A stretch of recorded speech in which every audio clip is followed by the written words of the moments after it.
ना तो इतना चिथड़ा उड़ी, इतना चिथड़ा कि चिंटी भी कंफ्यूज हो जी ऐसा कि चिन्नी हाकी मांस। ए मजनू, तोरा जैसन बारूद के तो हम दूध में मिला के पिए नहीं। ते नहीं खे जानत हमरा बारे में। चल जो निकल, मौत से खेले की कोशिश मत कर। मौत से तो हम पिछले जन्म से ही खिलता नहीं रे। अगर ते पिछले जन्म के आशिक हुए तो हम ही जन्म के दीवाना है। नुक्सा चाहे लाख अजमा ले, बात हमार कान में बैठा ले। जाने मन हमार है और हमरे रही है। जल्दी अपना दिल के समझा ले। ए गालिब के औलाद, तो आशिकी के भूत उतार ही के पड़ी।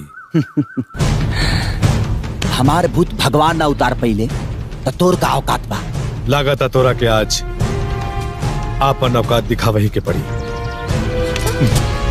जाए द, कीचड़ में तू पत्थर फेंक बा तो अपने पर पड़ी। जाने मन, यही कीचड़ में एक दिन तोहरा प्यार के कमल के फूल खिली और ई देख के हाय हाय करी। हाय हाय।